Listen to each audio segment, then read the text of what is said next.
ગુજરાતના ખેડૂતો માટે માઠા સમાચાર છે। ગુજરાતમાં ફરી થઈ શકે છે કમોસમી વરસાદ। કેટલાક વિસ્તારમાં હળવો કમોસમી વરસાદ થઈ શકે છે। અમરેલી, પોરબંદર, દ્વારકા તથા કચ્છ માટે આગાહી વ્યક્ત કરાઈ છે।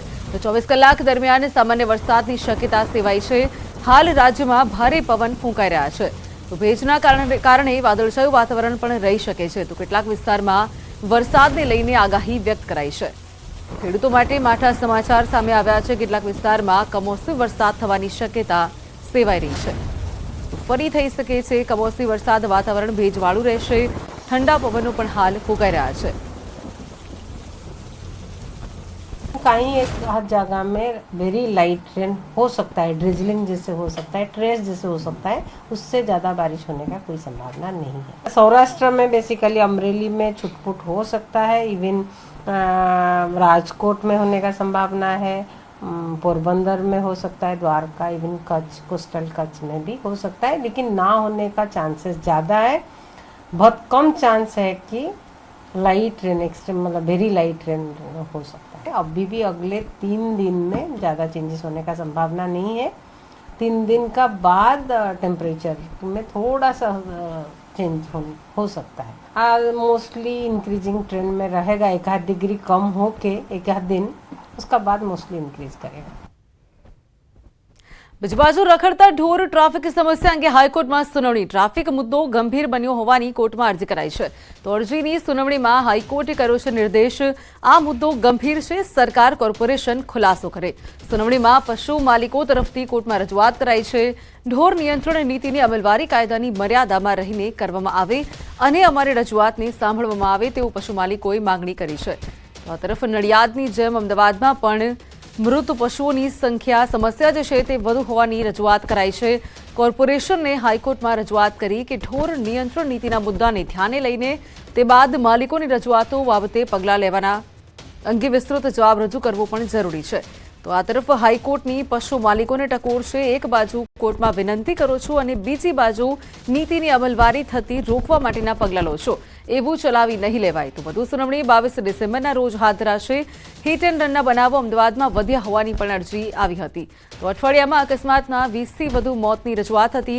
અમદાવાદમાં ઘણા વિસ્તાર અકસ્માત માટે હોટસ્પોટ બન્યા હોવાની પણ અરજી આવી હતી। તો રખડતા ઢોર અને એક તરફ ટ્રાફિક અંગે હાઈકોર્ટમાં જે છે તે અરજી કરાઈ હતી। હાઈકોર્ટનો સરકાર તથા મનપાને નિર્દેશ અપાયો છે। તો આ અંગે વધુ વાત કરીએ। ફોનલાઈન પર મૌલિક જોડાયા છે। મૌલિક, રખડતા ઢોર અને ટ્રાફિક અંગે હાઈકોર્ટમાં અરજી કરાઈ હતી। મનપા પાસે નિર્દેશ જે છે માંગવામાં આવ્યો છે હાઈકોર્ટ તરફથી, શું છે વિગતો? દાનવી, છેલ્લા ઘણા સમયથી હાઈકોર્ટમાં રખડતા ઢોર, પાર્કિંગ અને ટ્રાફિક મુદ્દે જે પીઆઈએલ ચાલી રહી છે તેમાં અલગ અલગ મુદ્દાઓ બાબતે રજૂઆત થઈ હતી। આજે જ્યારે હાઈકોર્ટમાં આ બાબતે સુનાવણી હાથ ધરવામાં આવી ત્યારે કેટલાક હિટ એન્ડ રનના કેસ જે છે તેની પણ રજૂઆત કરાઈ હતી। સાથે સાથે એક જ સપ્તાહની અંદર વાહન અકસ્માતના 20થી વધુ કેસ થયા હોવાની સાથે સાથે કેટલા લોકોએ જીવ ગુમાવ્યા તે અંગે બી રજૂઆત કરવામાં આવી હતી। જો કે અમદાવાદ તેમાં હોટસ્પોટ હોય તે પ્રકારની રજૂઆત પણ કરવામાં આવી, જેથી આ મુદ્દાને હાઈકોર્ટે ગંભીરતાપૂર્વક લઈ અને કોર્પોરેશનને ખુલાસો કરવા માટે નિર્દેશ કર્યા છે। જ્યારે પશુ માલિકો જે છે તેની બાબતે પણ કેટલીક રજૂઆત કરવામાં આવી તો હાઈકોર્ટે તે રજૂઆતને ધ્યાને લીધી હતી અને કોર્પોરેશન અને રાજ્ય સરકારને આપેલું નિવેદન પત્ર જે છે તે કાર્યની મર્યાદામાં રહીને તેને ધ્યાને લેવા માટે નિર્દેશ કરાય તે પ્રકારની માંગ જે છે તે કરવામાં આવી હતી। સાથે નડિયાદની જે આ વાત છે જેમાંથી મૃત પશુઓ મળી આવ્યા હતા તેની સમસ્યા બની બાબતે પણ રજૂઆત કરાવી।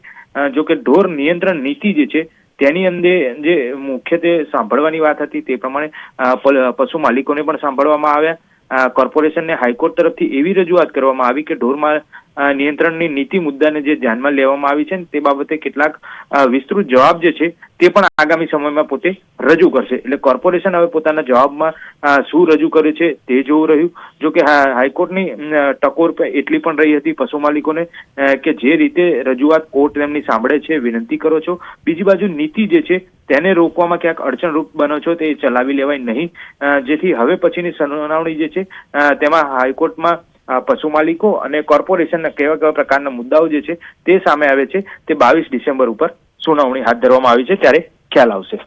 ચોક્કસથી મૌલિક જોડાઈ સમગ્ર માહિતી આપવા બદલ આપનો આભાર।